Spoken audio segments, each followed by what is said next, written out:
Kadanging pun ngageng Yayi Surya Kethu apa dene Kalingga Prana sartaning Patih Surata. Jeneng ingsun nganake pepanggihaning para kadang Sentana Nayaka lan Punggawa Mahespati sayekti ora ngrembug perkara negara Mahespati. Jernyatane negara Mahespati wis katon ayem tentrem nir ing sambikala.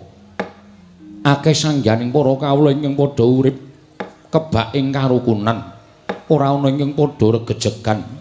Satemah kawowohang ngangkat marang kalindraning ingsun Nalindra ing Mahespati Prabu Sri Harjuna Sasrabau.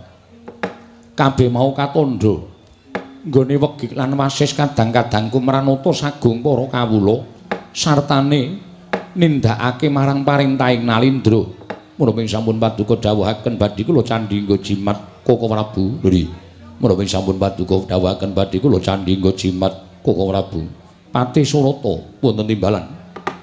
Ingsun nedha nrima dene sira Patih Surata ingkang tansah bisa minangka dadi wrangkanata ingkang becik. Ketitik krana Patih Surata ingkang tansah dadi lantaran pangandikaning Nalindra ing Mahespati satemah kawasa manata sagung para kawula dasih Patih Surata. Menawi sampun paduka dawuhaken estunipun ingkang ngabdi namung nindakaken kewajiban supados sakmangke boten kalepatan wonten ngarsa paduka Gusti kula sanata. Iya Patih Surata dene ingkang wigati angka 2 Yayi Surya Kethu apa dene Kalingga Prana. Ngerti yo lamun jeneng ingsun nganakake parapatan sayekti nalika dina ingkang kepungkur Nalindra ing Mahespati Prabu Sri Harjuna Sasra nampa nawala saka negara ing Magadha tananalya kejaba mung saka Sang Prabu Citrasena. Dene surasaning nawala bareng ingsun surasa urut sawiji-wiji tulis ing mapan jroning nawala sinuwun Prabu Citrasena ing Magadha nyuwun senjata pitulung tumbak kenceng kelawan Nalindra ing Mahespati. Krana pokal gawening Nalindra sewu negara ingkang bebasan angepung wakul baya mangep negara ing Magadha disababake Prabu Darma Wisesa ing minangka dadi tetuangganing Nalindra sewu negara kepingin anggayuh Dewi Citrawati kadanging werda Nalindra ing Magadha Prabu Citrasena. Yayi Surya Kethu ing mengkono panjenengan ingsun darbe pancatan nggone ingsun bakal amboyong marang putri ing Magadha Yayi Dewi Citrawati sarana panjenengan ingsun budhal marang negara ing Magadha ingkang wigati nyingkirake ratu sewu negara ingkang wis bakal ngepung negara ing Magadha Yayi Surya Kethu. Dene jeneng ingsun nglumpukake sagung para kadang-kadang ingsun ana ing kedhaton negara ing Mahespati. Sayekti mung kepengin nyuwun iga pertikele kadang ingsun sakabeh pisan monggo kepiye penemune Yayi Surya Kethu Kalingga Prana apa dene Patih Surata. Lamun Nalindra ing Mahespati jumangkah ana ing pabaratan amambengi keparenging Prabu Darma Wisesa ing minangka dadi makuthaning ratu sewu negara. Yayi Surya Kethu Dunamit pasang kaliman tabit tinebina ing lho duni dumawing tawang tuwang. Sinuwun boten nampa kula badhe angremehaken dhateng paduka Gusti kula sanata miwah agengipun kula badhe angias dhateng kekiyatanipun pepunden kula Prabu Sri Harjuna Sasra menika babar pisan boten. Namung menapa inggih sanget dipun perlokaken paduka mandhap saking dampar tumuli tedhak wonten negari Magadha. Jernyatanipun Punggawa Mahespati menika kathah sanget ingkang pantes minangka duta paduka mangrurah Nalindra sewu negari ingkang ngepung negari Magadha. Kalebet ingkang rayipun Surya Kethu upami kula menika nampi palilah tinuding dhateng paduka Prabu Sri Harjuna Sasra supados kula mangkat bidhal wonten negari Magadha. Kula mboten badhe selak tartemtu kula ngendikane menapa dados dawuh paduka Gusti kula ingkang sinuwun. Semandune ingkang lari Koko Prabu ingkang rayipun Kalingga Prana sampun ngantos Nalindra ing Mahespati ingkang rumagang karya cekap utusan dhateng ingkang rayipun Kalingga Prana kula sagah nyingkiraken Nalindra sewu negari ingkang ngepung negari Magadha. Samangke menawi saged kelampan amboyong dhateng pun Dewi Citrawati tumunten badhe kula pisungsungaken dhateng sinuwun Gusti kula ing Maespati Kanjeng Sinuwun Prabu Sri Harjuna Sastra diweji sampun malih kadang-kadang paduka nadyaning abdi kepatihan bebasan remuk kasawurna putung kabandhemna kula sagah minangka dados wakil paduka Gusti kula ingkang sinuwun tedhak utawi sowan dhateng Garing Magoda nyingkiraken Alindra Sewu Negari ingkang ngampung Negaring Magoda sinuwun Pati Surata ya ingsun nedha nrima ingkang banget dene semono kesaganing para kadang namung yen to ngelingi ana suwiji-wiji ingkang minangka dadi panjangkan ingsun apa ora jeneng banger bacin ing astaning Nalindring Maespati Prabu Sri Harjuna nedya nyingkirake mungsuh Ratu Sewu Negara mboyong marang Dewi Citrawati kadange Werda Prabu Citrasena lamun to ingsun utusan doh nyono cerak nyono padha mestani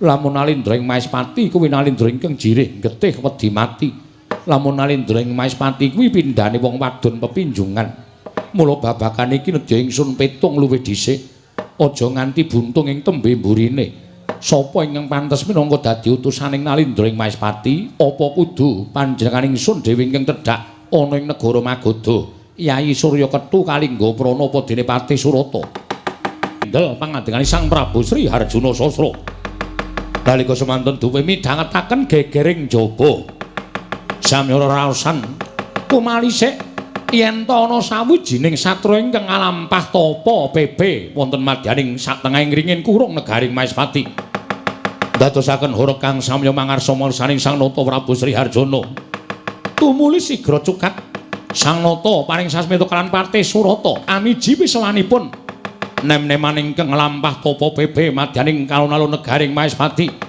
tanggaping gati Pati Surata sigra mabuka medal jawi ngestu padha dawing nata ing Master Prabu Sri Harjuna Sastra bau gat wasesaning Bathara wayah Bathara jagat Pati Surata wonten timbalan sinuwun tanggaping gati sira patih ingsun dawuh supaya amiji marang pisawane nom-noman ingkang padha den rasani dening para kawula yen ana wujuding bocah nom ingkang nglakoni tapa pepe ana ing alun-alun negara ing Maespati jumbo lan menapa sampun paduka dawuhaken diweji lari menika sampun kula larapaken dhateng kersanipun Gusti kula ingkang sinuwun sumangganipun badhe murba lan masesa dhateng nem-neman ingkang sajakipun sampun kumawantun lampah tapa pepe wonten alun-alun Negaring Maespati iya Pati Surata prayoga nunggone ora ngadhep ingsun nedya ndangu kelawan nom-noman ingkang wis wani tapa pepe ana ing alun-alun Negaring Maespati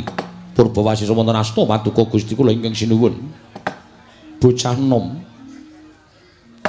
apa ta sababe dene sira alaku tapa pepe ya mung sadurunge sira kuwi saka ngendi lan sapa aranira dene sira sowan marang negara ing Maespati wani gawe kawigatening nata ing Maespati Prabu Sri Harjuna Sastra ing nedeng anakake pasewakan sira alaku pepe ana ing telenging alun-alun negara ing Maespati apa ta sababe lan dasare apa Nunamit pasang Kalimantabi tinebina ing lodoni dumawahing tawang tuwang sinuwun dosa menapa ing badhe kula sandhang kula mboten badhe suwala jersak mangke kula sampun nandhang kalepatan dene kula wantun lampah tapa pepe wonten ing alun-alun Negaring Maespati satemah paduka Gusti kula Sang Nata amiji pisawanipun ingkang abdi inggih krana menika ingkang kula antu-antu sinuwun mengkono kasinggihan mekaten yen to pancen ingkang dadi niat sira sowan ana ing ngarsaning Nalindring Maespati sira kuwi sapa nami kula pun Bambang Sumantri aranmu Bambang Sumantri kasinggihan mekaten wingking saking pertapan Jati Sarana atmajanipun Begawan Suwandagni sira mburi saka pertapan Jati Sarana atmajaning pendhita aran Resi Suwandagni kasinggihan mekaten Sumantri wonten timbalan apa to sababe dene sira wanita apa pepe ana ing alun-alun Negaring Maespati yen to darbi kekarepan mara diagi aturna marang panjenengan ingsun matur sembah sewu nuwun tanpa pepindhan Dene paduka Gusti kula Sanata ing Maespati mboten paring pidendhan dhateng lampahipun ingkang abdipun Bambang Sumantri. Sumantri wonten timbalan gage matura ingkang prasaja. Sesembahan kula Gusti kula Sanata ing Maespati Prabu Sri Harjuna. Estunipun anggen kula bidhal saking pertapan Jati Sarana nalika semanten nuruti dhateng krenteking manahipun ing abdipun Bambang Sumantri. Dene ngawuningani negari Maespati ingkang kuncara Hanjayeng Bawana satemah sedaya sami ngraosi dhateng kanalindran paduka Gusti kula Sanata Prabu Sri Harjuna Sasrabau. Tumunten tuwuh ideping tekad kepengin sanget kula menika suwita wonten ngersa paduka Gusti kula Sanata. Mboten ketang dipun dadosaken juru pelados miwah kula juru pengangsu tuwin alitipun kula dipun dadosaken abdi ingkang badhe nggulawentah dhateng titian paduka kula mboten badhe suwala syukur bagi sinuwun sowan kula ngersa paduka Sang Nata Prabu Sri Harjana Sastra menika kala wau kula kadhawuhan supados dados peranganipun prajurit ingkang kapacakaken wonten ing Rana Madyalaga karana mboten ketang sekedhik ingkang abdipun Bambang Sumantri menika sampun kinantenan kaprawiran tuwin kasekten ingkang sakmangke sageta kinaryosra nanggen kula suwita dhateng paduka Gusti kula Sanata Prabu Sri Harjuna Sasrabau sageta tinampi dados abdi prajurit negari ing Maespati sinuwun Prabu Sri Harjuna Sasrabau jagat Sumantri kula wonten timbalaning adawu ya senadyan tumrap sira Bambang Sumantri aturmu mau wis mbok tata kanthi tembung aja nganti gawe tatuning penggaling nalindra ing Maespati Prabu Sri Harjuna nanging yen to nurut marang ukara sarta tembung munggonmu munjuk atur kelawan panjenengan ingsun sayekti ana rasa kongas jroning atimu nggonira ngaturake yen to sowanmu kinantenan kaprawiran supaya bisa ndak tampa minangka abdi prajurit Sumantri sayekti apa kang dadi panjang kamu mau ora gampang tumraping nalindra ing Maespati. Jalaran sapa ingkang wis dadake prajurit gedene minangka tamtama ana ing negara Maespati sayekti wis bisa ngatonake marang kaprawirane. Gandeng sira Sumantri wis matur ngarang ngersaning nalindra ing Maespati Prabu Sri Harjuna. Yen to suwitamu kepengin minangka dadi prajurit sartane tamtama punggawa negara ing Maespati merga wis kumandel kagaduhan kaprawiran. Kang mangkono apa kira-kira Sumantri bisa dipercaya? Sinuwun. Menawi paduka kirang pitados kaliyan ingkang abdipun Bambang Sumantri monggo kula aturi paring dawuh tuwin kadhawuhan menapa kula mboten badhe selak. Samangke badhe kula aturaken menggah menapa ing sampun dat paduka dawuhaken kula mboten badhe swala lantar tentu saged kasembadan Sumantri wonten timbalan. Yen to pancen kaya mengkono kang dadi aturira dina samengko sayekti ning Prabu Sri Harjuna Sasrabau duwe kewajiban ya kuwi mbebantu marang negara ing Magadha. Sabab dina iki nalindra ing Magadha Prabu Citrasena nedeng susah penggalihe karana ana nalindra 1000 negara ing kapandhikan Prabu Darmamisesa ingkang bakal nyuwun marang Dewi Citrawati. Sumantri kula wonten paring adhawuh mara sira ndak utus minangka dadi badal wakiling nalindra ing Maespati Prabu Sri Harjuna budhal marang negara ing Magadha. Ingsun njaluk sira nyingkirna ya kuwi nalindra 1000 negara luwih-luwih lamun bisa telukna ratu 1000 negara ing kapandhikan Prabu Darmawisesa. Yen sira isa nelokake nalindra 1000 negara sarta amboyong Dewi Citrawati ana ing ngarsaning Prabu Sri Harjuna Sasrabau, ingsun bakal maringi pangkat derajat minangka tamtama lan punggawa negara ing Maespati. Nanging wanti-wantine ingsun mara gage gatekna nggonira ngundurake prajurit sarta nalindra 1000 negara mau nggunakna tetembungan ngluruk tanpa bala menang tanpa ngasorake. Liripun kados pundi sinuwun dene paduka paring dawuh ing mekaten. Marga ingsun ora kepengin dumadining kurban yen to nganti sira peperangan kelawan Ratu Sewu Negara. Telukna kanthi rasa asih lan tresna Ratu Sewu Negara. Aja sarana peperangan. Lamun sira Bambang Sumantri bisa nelokake kanthi rasa tresna asih lan kanthi cara ora ana kurban ingkang tumiba. Yekti bakal tak anggep lamun sira kuwi duwe kaprawiran lan duwe guna kasantikan. Kang mangkono bakal tinampa nggone Rasuwita marang Prabu Arjuna Sasrabau. Nang yen to sira ngundurake Ratu Sewu Negara nganti panjenengan ingsun mireng kabar yen to ana kurban ingkang tumiba luwih-luwih kurbaning jalma menungsa. Kang kaya mengkono sira ora isa nindakake dawuhing Nalindring Maespati ngluruk tanpa bala menang tanpa ngasorake. Sira ora bakal ingsun tampa minangka dadi tamtama Punggawa negara ing Maespati. Sumantri, mung kuwi kang dadi dawuh ingsun. Sira nyuwun apa? Mara gage matur marang panjenengan ingsun Bambang Sumantri. Sinuwun Prabu Arjuna sesembahan kula. Pengayoman kula wonten ing Madyapada prapting delahan. Gandeng sampun terwaca dawuh paduka. Estunipun kula mboten badhe nyuwun bebana menapa kemawon jer kula ngrumaos sinedhengipun badhe suwita ngersa paduka Gusti kula ingkang sinuwun. Menapa ing sampun kula dawuhaken badhe kula istakaken. Dinten sak mangke kula nyuwun pamit madal pasilan bidal dhateng negari Magoda. Ngestu padha dawuhipun Gusti kula ingkang sinuwun Prabu Sri Harjuna Sasrabau. Tembung ngluruk tanpa bala menang tanpa ngasorake, aja nganti sira langgar. Lamun sira nerak pacak nerajang perbatang pewaling Nalindring Maespati aja takon dosa luwih-luwih ora kelakon mundur aku Sewu Negara. Sumantri sowan ana ing negara Maespati ora bakal tak tampa minangka dadi Punggawa Maespati, nanging kurang-kurang bejane tak tugel janggamu.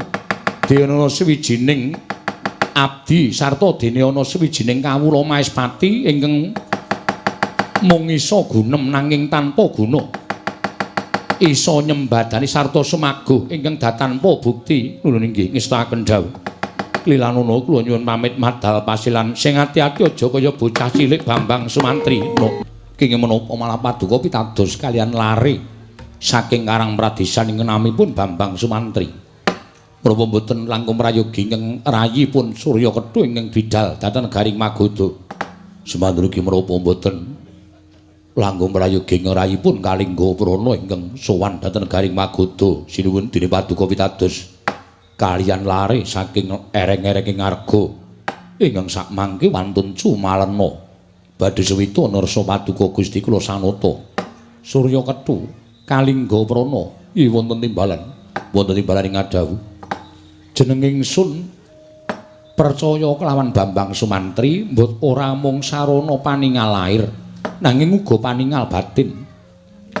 Merga rasa njala ana ing penggali ingsun nalika Sumantri ngandhakake yen to suwani marang negara ing Maespati sayekti wis kinantenan ya kuwi kabisan guna kasantikan lan guna kaprawiran. Kang mangkono padha karo ngiyas marang Nalindra ing Maespati Prabu Sri Harjuna Sasrabau. Bakal ingsun ngerteni kaya ngapa kesaguhaning Bambang Sumantri. Lamun to mung kandhek ana ing pangucap ora kababar dadi pakarti. Sayekti Sumantri mung bakal dadi banten ana ing negara Maespati. Nuwun ngestakaken dawuh. Nggih. Kawicaksanan wonten ngarsa paduka sesembahan kula Prabu Sri Harjuna Sasrabau. Pati Surata wonten timbalan. Ketapna para wadyabala saperangan wae supaya laku dedemitan anitik marang lakuning Bambang Sumantri. Nggih ngestakaken dawuh. Lamun to bocah mau sembodo sarta pancen nyata-nyata bisa nyingkirake Ratu Sewu Negara kanthi apa ingkang wis ndak ngendikake ngluruk tanpa bala menang tanpa ngasorake. Matura marang panjenengan ingsun yekti Sumantri bakal ingsun paringi Sri Nugraha minangka dadi nayaka negara ing Maespati. Nanging to lamun apa kang dadi kandhane Sumantri mau mung kandhek ning pangucap ora kababar dadi pakarti. Ingsun ora kepengin sowane Bambang Sumantri ana ing jlambrah ndatul ya negara ing Maespati Pati Surata. Nuwun ngestakaken dawuh paduka Gusti kula sanguta. Gandeng santun permoco dinten samangke kula nyuwun pamit madal pasilan. Sing ati-ati aja boyah bocah cilik. Malah babar pisan budhana kang padha sebo jeneng ingsun kundur ngedaton Pati Surata. Lho iya. Ngestu padha dawuh paduka Gusti kula ngisi nuwun pareng kula madal pasilan. Sing ati-ati aja kaya bocah cilik. Glirana kula nyuwun pamit diweji. Iya Surya Kethu. Sing prayitna ngati-ati. Glirana kula nyuwun pamit. Kalingga prana tatanen para kawula. Aja nganti ana telik Mangindrajala ing marajul seka sela-selaning garu. Santemah gawe geger kahananing kawula dasih. Menawi sampun paduka dawuhaken badhe kula candhingga jimat kaya wis ora ana dawuh maneh. Surya Kethu Kalingga prana apa dene Pati Surata. Purna gatining pananggilan. Santosa kundur ngedaton jeluk saking dampar ngendara kinapit gambaran gading kadhiraken sanggaring Palomban Cedi manggung ketanggung Joko paloro-loro ingkang sami ngambil upacarane keprabon gawis tinggal saking Mandrawa tindaknya Sri Naranata lamun katinon saking Mandrawa kaya ngirang penggaling Sang Nata Prabu Sri Harjuna wau.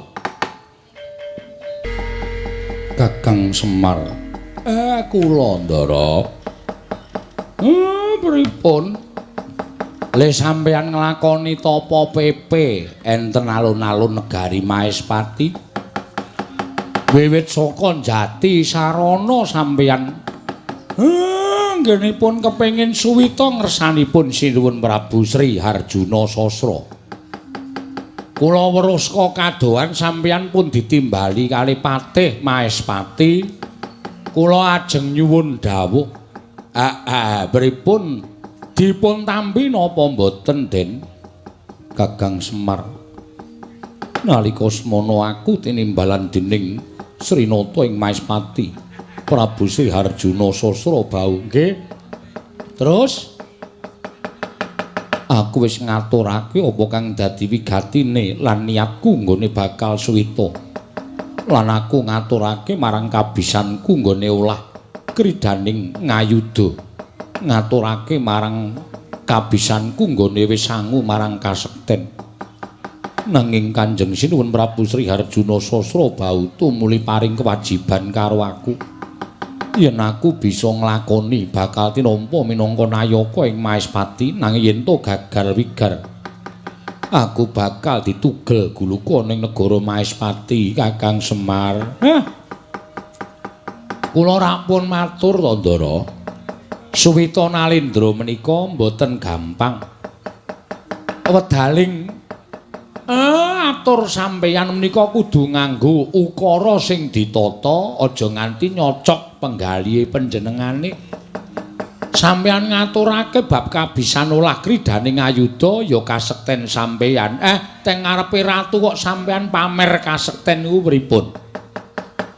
Mula ya ora aneh tumuli sinuwun Prabu Sri Harjuna paring kewajiban karo sampeyan. Niku merga sampeyan wis pamer kabisan ngersaning sinuwun Prabu Sri Harjuna. Aja kesusu. Mula sabab atur sampeyan sing kados mengaten menika kala wau menika mangke manah pandhakwanipun sinuwun Prabu Sri Harjuna. Panjenengan sinengguh wong sing seneng pamer, seneng kesusu selak dingerteni kabisan sampeyan. Apa-apa niku supaya dingerteni kabisane, kepinterane menika anut wanci, anut lelabuhan. Mboten kok terus pamer kula iso niki, kula iso kaya ngeten, kula iso kaya ngono. Nek urung dibuktekke sapa wonge sing ajeng percaya. Iya, Kakang Semar nggih. Terus pripun? Aku ki nyingkirake wadya 1000 negara ingkang ngepung negara ing Magoda. Nanging welinging Sri Harjuna Sasra bau sanata ing Maespati. Bebasane ngluruh tanpa bala, menang tanpa ngasorake. Bambang Sumantri kadhawan ngundurake wadya bala 1000 negara, nanging siji wae aja nganti ana ingkang dadi banten. Kakang Semar, wiwit saka kedaton nganti tekan kene, ndak olak-alik rasaku apa ana ing atase wong perang tanpa nganakake bebanten. Monggo utamaning wong perang mono petungane mung siji mati, loro mukti. Sing mati ya bakal tekaning pati, sing mukti bakal menang jroning peperangan. Apa ya kelakon aku nyingkirake wadyabala 1000 negara mongko tanpa memateni siji wae. Iku ingkang dak petung abot Kakang Semar. Lan iku ketoke ming seklimah ngendikaning Sinuwun Prabu Sri Harjuna Sasrabau ning nek tumrap sampeyan sing ajiwa satriya niku angel digayuh. Ngluruk tanpa bala menang tanpa ngasorake. Niku tembung ketoke ming sepele ning nek dilakoni pancen angel. Ngono. Padha karo jajan ora mbayar ya, Tru. Nembung tanpa ngucapke menune. Oh. Mangan tanpa sendok. Rampung tanpa mbayar kuwi ya angel. Kuwi jenenge Utang. Ah iya. Bener kok. Nek ya tembuke Sinuwun Prabu Sri Harjuna Sasrabau ya jero banget. Jero. Mula Ndara Sumantri mula bingung penggalihe. Aku kudu kepiye, Kakang? Yen to kateman aku ora bisa ngundurake Nalindra 1000 negara baliku marang Maespati. Mesti nandhang sastra wirang gedhe-gedhene aku bakal ditugel gulune dening Prabu Sri Harjuna Sasrabau. Mula Kakang ndak rewangi utawa ndak suwun rewang nglawan Bambang Sumantri ngiguhke perkara iki, Kyai Semar.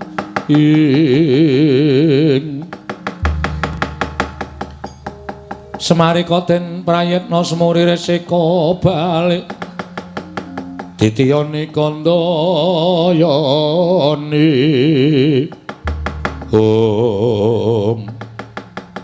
Kocap kateton semanten bingung penggaling Sang Bambang Sumantri. Nalika semanten tampi dawuhipun Sang Prabu Sri Harjuna Sasra ginen ngundurake Nalindra 1000 negara ingkang ngepung negaring Magadha. Parandening mangke jroning bingung kedadak ingkang niyop saking dirgantara nenggih kadang tarunane Bambang Sumantri nenggih Bambang Sukasarana. Ya Bambang Sukasarana nalika semanten ingkang dipun tilar dening Bambang Sumantri wonten ing pertapan Jatisarana. Sumusul ingkang raka tumya saking dirgantara kagiat kadrakasan Bambang Sumantri mulat ingkang rayi Bambang Sukasarana. Maradiku lanang nusul Kakang. Ndara Sukasarana.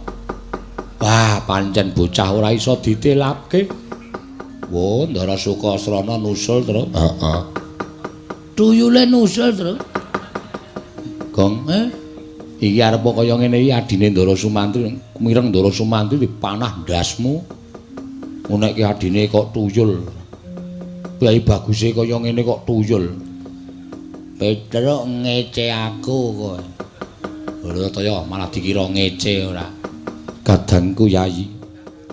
Adiku diadiku wong bagus Sukasrana padha raja sapraptamu Yayi. Pangestune Kakang Ati seslamet aku ya Kang. Aku ngaturake sembahku kekatur. Ya tak tampa cah bagus.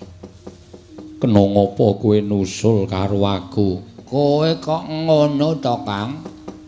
Kowe nalika semono aku mbok teturu, mbok elus-elus bathukku nganti aku turu.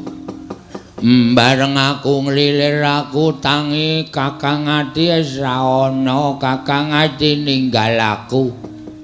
Aku takon bapa suwandakne jare Kakang Ati budal ning Maespati arep suwita Prabu Sri Ndang Mulya Sri. Malah lagu. Sri Harjuna Sasrabau. Sri Harjuna Sasrabau. Mula aku terus nusul mrene Kakang Ati kowe ora tresna karo aku. Monggo aku tresna karo kowe lho Kakang Ati lakon dadi kowe ora sayang karo aku. Sukasrana, aku tresna karo kowe Di. Ya mung aja nganti ngribeti lakune kadangmu. Mula kowe tumuli tak tinggal, aku njaluk ngapura ya Sukasrana. Ora dadi ngopo Kang, aku ki ora arep beda kowe le Suwita. Nek kowe isin duwe adhi aku Aku engko tak ora ngetok Kang aku ora apa ning aku ora ado-ado karo kowe Kang aku ora iso nek kon adok karo Kakang Ati. Iya Yayi. Aku ora bakal ninggal kelawan si Adi. Temenanan ya Kang. Iya.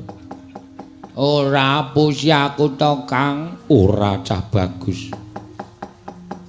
Wong rupane kaya ngene kok tresnanto kakangne luar biasa ya, Tru. Ah iya. Nusul mrene kok. Ah iya. Kakangne bagus kok adine kaya totok uwak kaya ngono.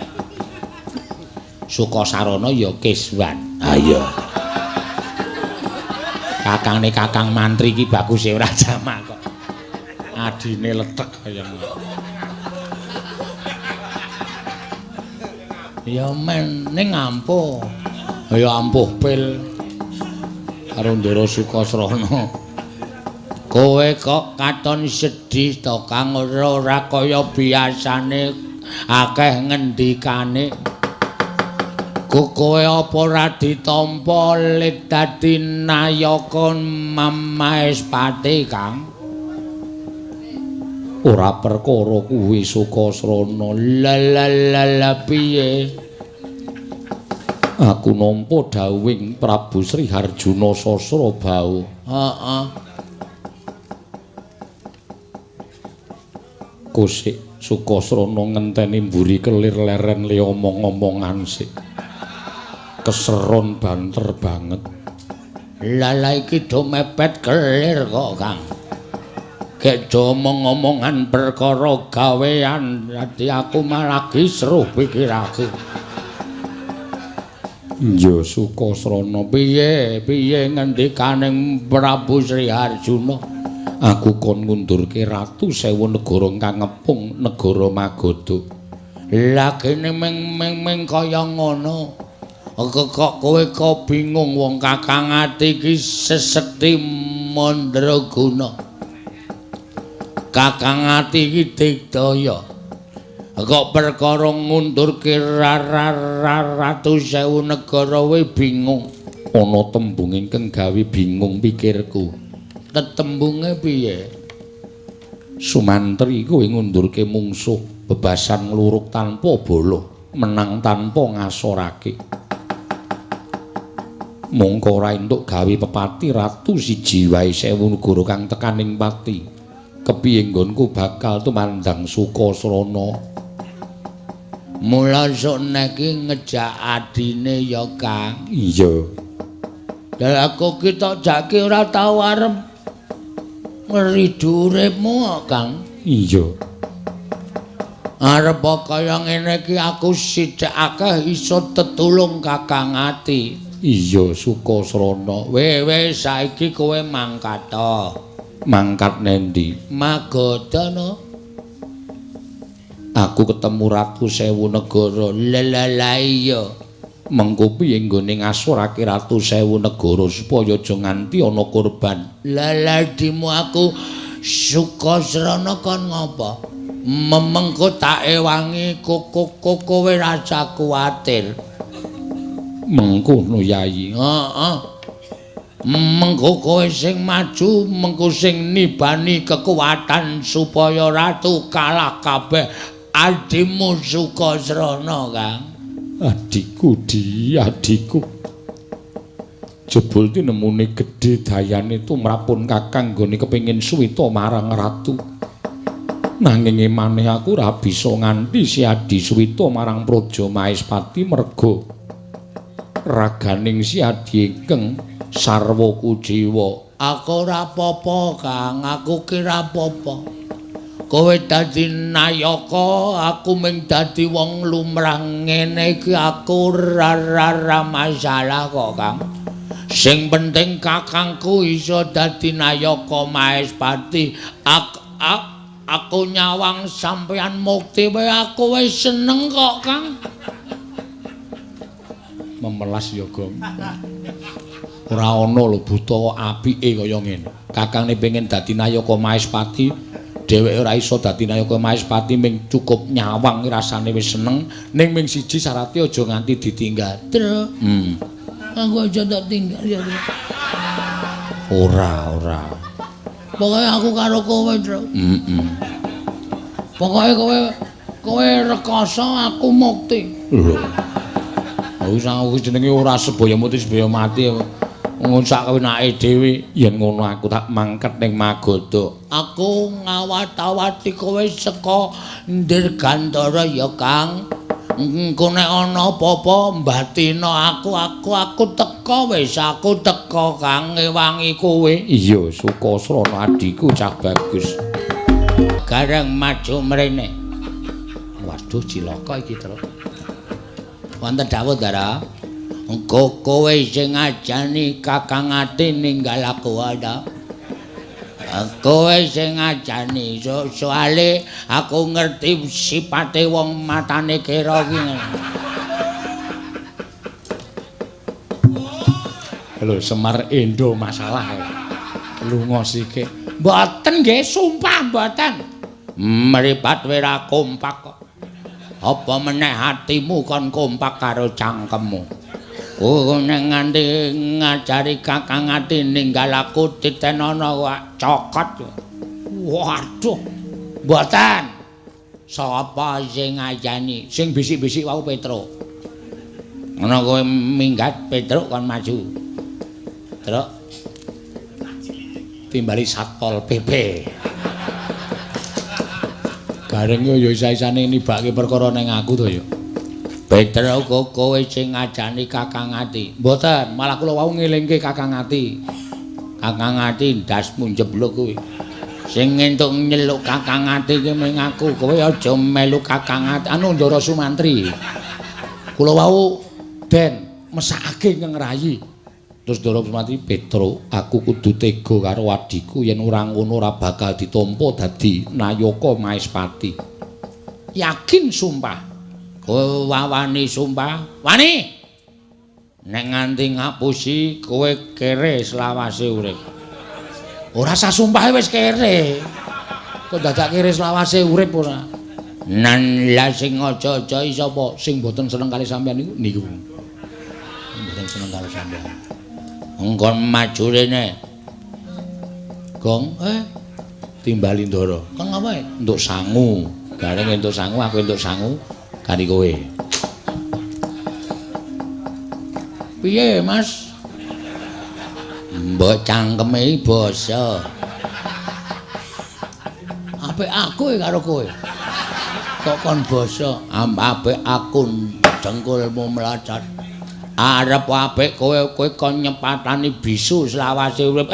Sing apik nek omong. Sampeyan iku ketok elek nek omong nyata. Nyemelangi ora. Kelingan ora, arep njaluk pitik aku wingi kae. Aja niku tak senengi, engko sore mati gong, mati tenan. Wah, wong bentuke kaya pring petung ngene kok. Kowe sing ngajani Kakang Ati kon ninggal aku. Ora. Yakin aku ora ngajani. Angkeme ngece aku. Kejem tenan iki. Potol. Ponokawan nang anggere mengko ngajani Kakang Ati titenana. Kokonangan aku tak sepatani kabeh ora iso tetembangan. Aduh. Wah ora iso ora payu iki nang. Titenana wis kono nusula gareng karo Petruk. Aku sing tak curigai kowe sing tersangkane. Tunggu pembalasanku. Kirei ngece kowe ya. Gumun aku. Ndara Suwandagni iki kagungan putra kowe kok aneh-aneh sing siji bagus ra jaman sing siji kaya ngene. Ane wis ya wis pesti kok. Ora rasane aku ndandang kono kowe minggat kono aku tak nusul Kakang Ati. Nggih.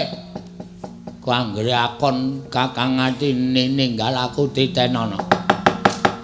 Kakang Kakang ati kakangku sing tetak tresnani aku ning Dirgandara ya Kang nek ana apa-apa batina jenenge adimu Suka sarana aku mesti teka Kang mesti teka gawe kaget durung nganti panjenengan ingsun medhar pangandikan lah kok ana sawijining nom-noman ingkang sowan ning negara Magoda bocah nom padha kandharaja sapraptanira ana ngarsaning ingsun lan kowe kuwi sapa dene tanpa tinimbalan wani munggah ning datul ya negara Magoda nunamen pasang Kalimantabi tinebine kula dene dumawaing tawang tuwang sinuwun menawi paduka dangu kaliyan kula menika wingking saking pertapan Jati Sarana ingkang sudi mestani dhateng kula pun Bambang Sumantri wondene sowan kula menika dados pengawakaning Nalindra ing Maespati Prabu Sri Harjuna Sasrabau lho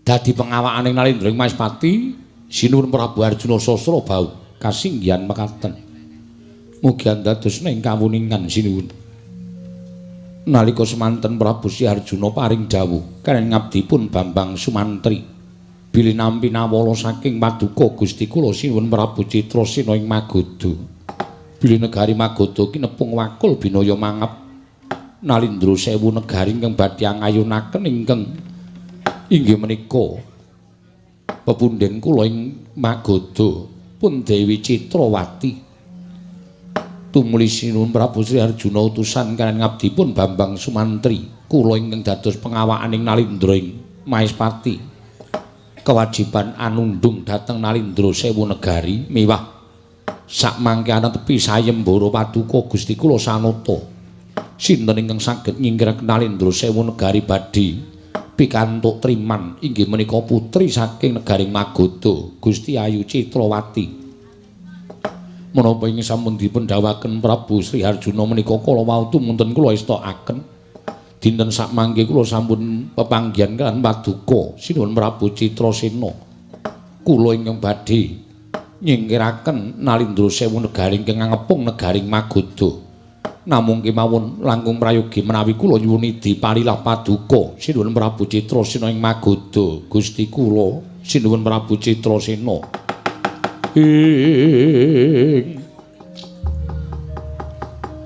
kagatri sang kapirangu rinangkul kinempit kembit ong dosang reknaning bawana ya setukang walang ati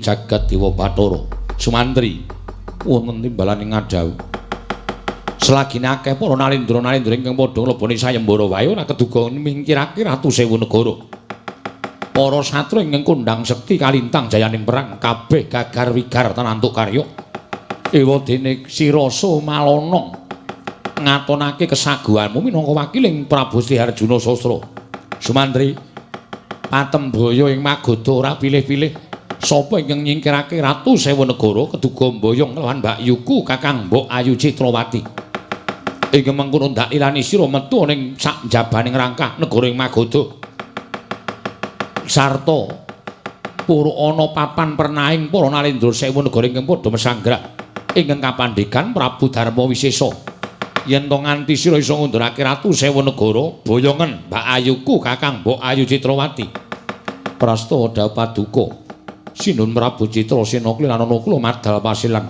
ngestu padha dhateng dawuhipun Nalindra ing Magoda surte ing ati-ati duga-duga digawa Bambang Sumantri Bathara Yayi Darma Yaksa ana dawuhmu apa Kakang Darma Wisesa Yayi Darma Kumbara ana dawuhmu apa Kakang Yayi Darma Sucitra wonten timbalaning dawuh Kakang Reng sajaiki Ratu Sewu Negara jenenge nganggo Darma kabeh.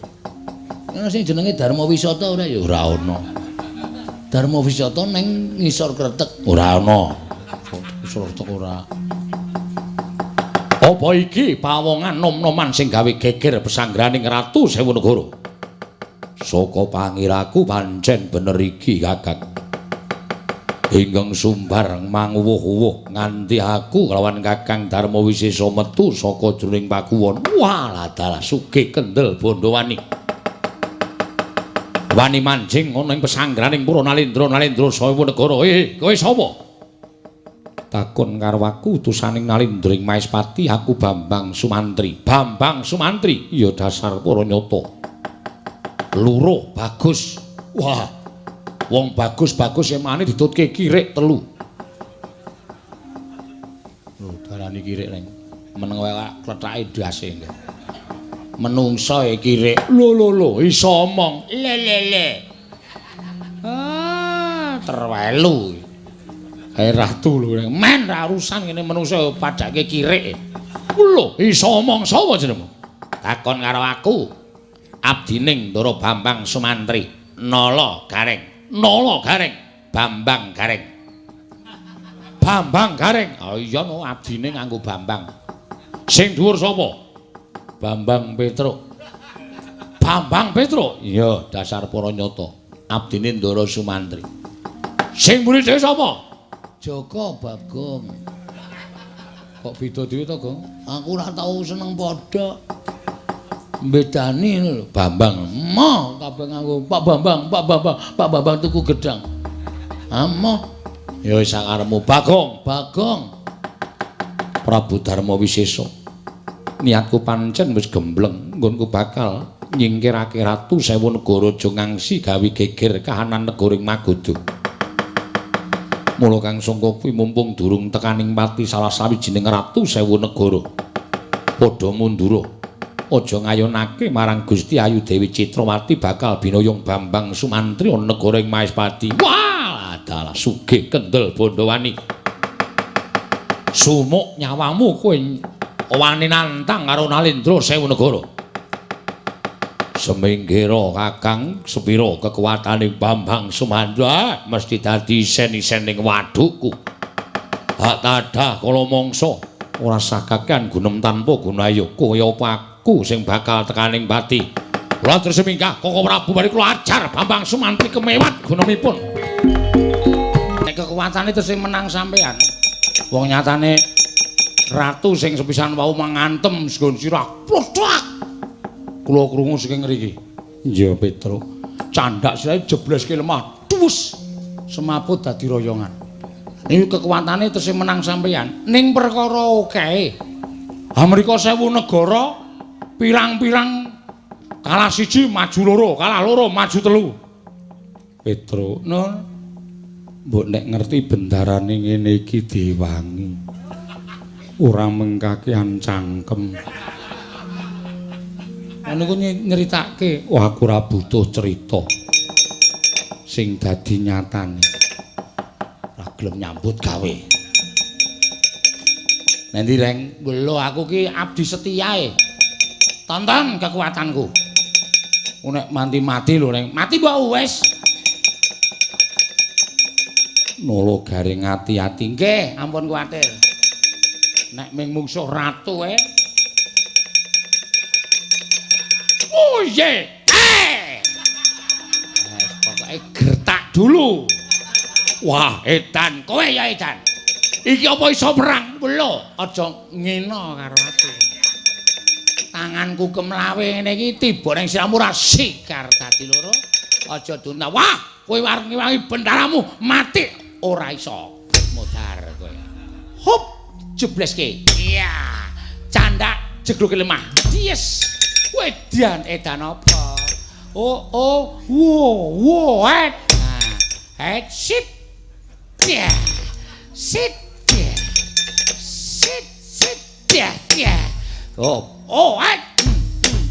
Iki apa diku angel dicekel iki? Ora iso. Mantan cobat ayo. Iya, iya. Hop, yes. Iya. Melayu. Aduh. Ambegane entek. Ayo, maju legane atiku.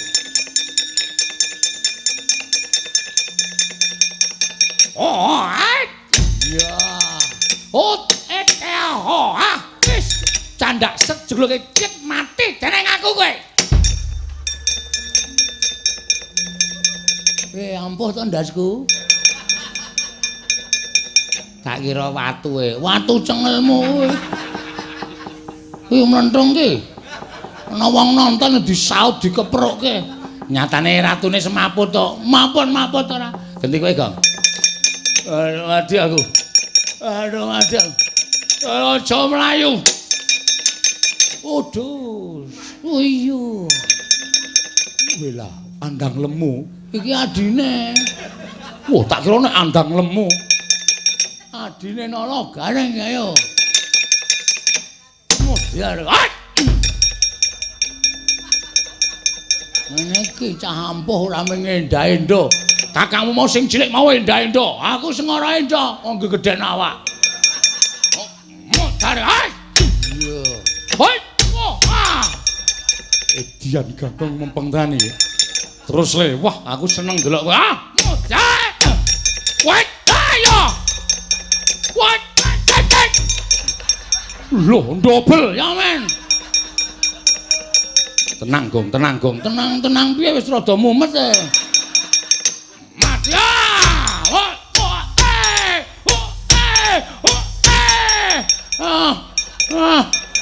Truk. Hah?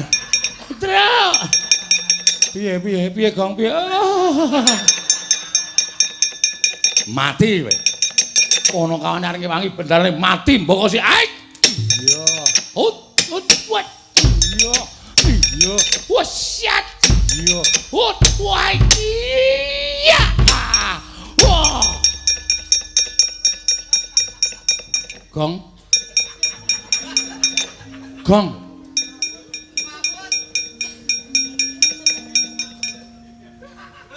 Gong ora ambegan. Gong. Mau nek ora kuat awake iki rasa gelut to, Le. Kowe kenapa, Gong? Kok ora ambegan? Tak juga kesegaya, Gong. Heeh. Oh. Ngelih to, Mas. Perang karo madang ki mumet, Tru. Ning karo tangi, karo tangi. Kowe jan glenen tenan oke tenan.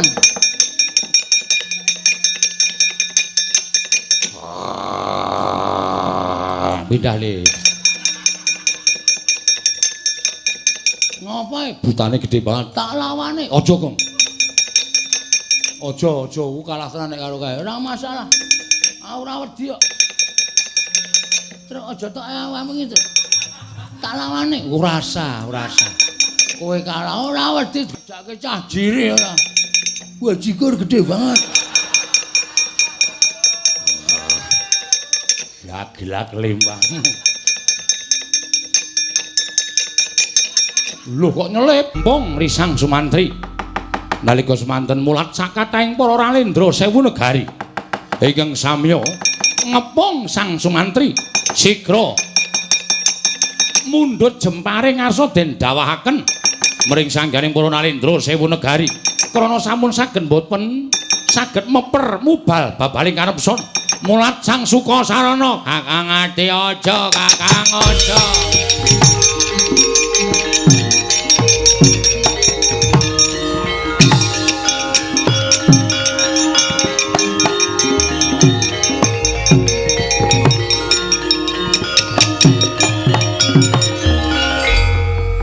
Aku ora wis omong to, Kang.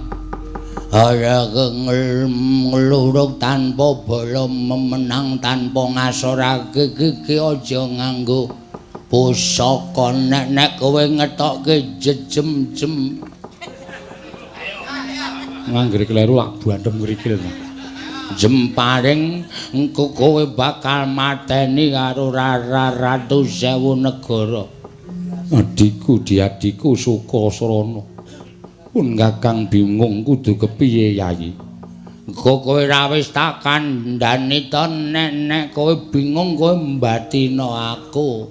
Lala kowe kok ora mbatin aku kok kowe arep nglimpekke aku meneh ya Kang.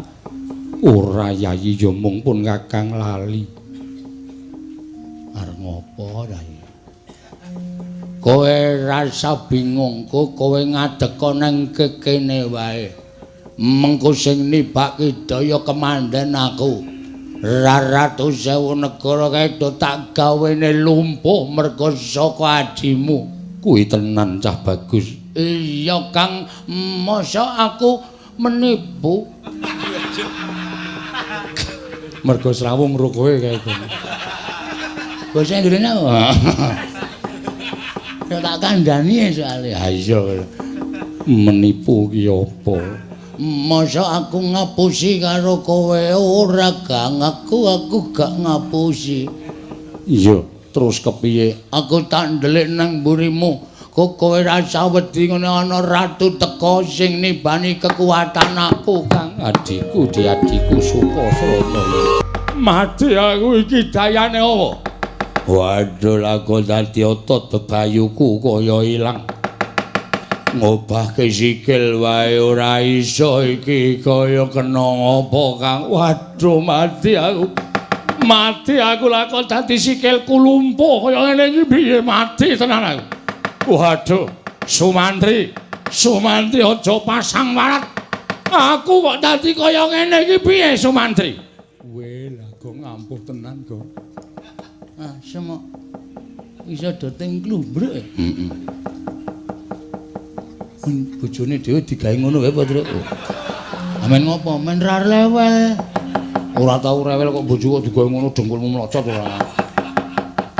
Iya, kowe teluk apa ora? Kowe ora ngaku kalah karo Bambang Sumantri aja takon dosa ora tak gawe. Sedhela nggonmu nandhang lumpuh nanging selawase urip. Wis ora ana gunane lehmu dadi Nalendra. Waduh, Bambang Sumantri aja aku nyuwun pangapura. Aku ngaku kalah. Yo, aku ngaku kalah. Yo, aku yo ngaku kalah Bambang Sumantri. Apa buktine lamun Prabu Darma Wisesa sak wadya balane ngaku kalah? Sepisan kula mboten badhe wantun kaliyan Raden Sumantri. Angka kalih kula ngaturaken tandha yektos menawi kula kawon. Inggih Raden, kula ugi nandhang teluk kaliyan panjenengan. Kula ngaturaken putri Damas cacah 800. Mugi samangke kula aturi mboyong. Lan dados kukupanipun Raden Sumantri nggih Bambang Sumantri. Iso tak cekeli kang dadi gunemamu Prabu Darma Wisesa. Mboten sabab saking menapa. Nyatanipun kula sampun matur bilih kula sampun tobat nambaipun Raden Sumantri. Yen pancen kowe wis nendang tobat sapirangan wadya balamu Ratu Sewu negara kon lunga saka negara Magoda bali marang papane dhewe-dhewe. Dene pandhiganing Ratu Sewu negara Prabu Darma Wisesa ndak kanthi sowan marang ngersaning Prabu Citrasena matura yen pancen kowe wis kalah karo Bambang Sumantri. Kanthi mengkono ana seksine Prabu Citrasena ngerti lamun Ratu Sewu negara wis bisa dikalahake dening Bambang Sumantri. Iye, kula nderek. Cukup Prabu Darma Wisesa ingkang ndak kanthi munggah ngersaning Sang Prabu Citrasena munjuk atur lamun kowe wis kalah karo Bambang Sumantri. Iye, ngestaken dawuh.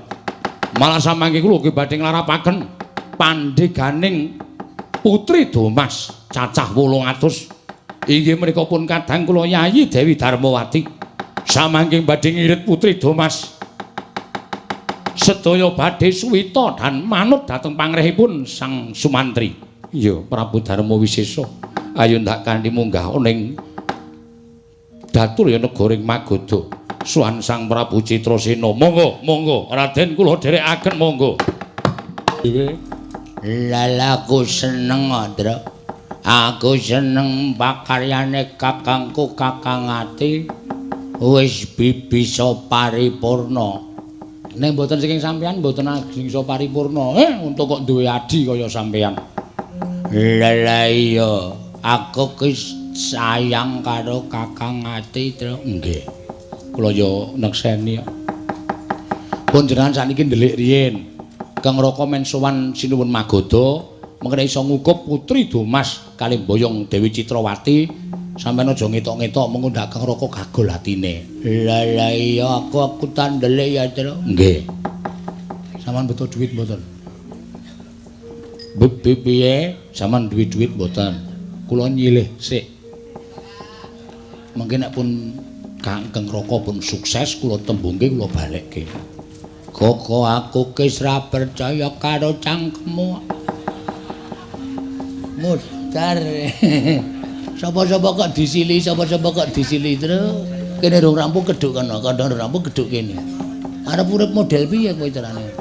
Cangkemmu kok ora. Ya pun ndelik rika. Ya aku titip Kakang Ati ya, Tru. Nggih, kula awat-awatane pun ampun kuwati. Ya Bambang Sumantri wonten timbalan ngadhawuh sinuwun. Ature patih ingkang kunjuk kelawan Alendra ing Magoda, lamun sira Bambang Sumantri bisa ngasorake Wadyabala Sewu Negara.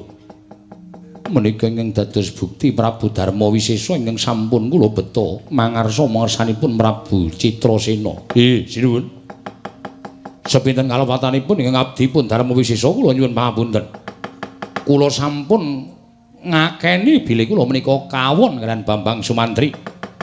Mila samangke kula badhe ngaturaken inggih menika tandha anggen kula sampun kawon kaliyan Bambang Sumantri tumunten Raden Sumantri kula caosi inggih menika bebingah wujudipun putri Domas cacah 800 ing kapandikan rayi kula pun Darmawati. Ila dalah jagat Dewa Bathara ya jagat pangestu Ngkara. Ya sinuwun ora dadi ngopo. Lan gandeng sira wis kalah kelawan Bambang Sumantri ndak jaluk enggal ninggalake negara Magoda. Supaya negara Magoda katon ayem tentrem ora padha kuwatir sangganing para kawula negara Magoda. Ngestaken dawuh.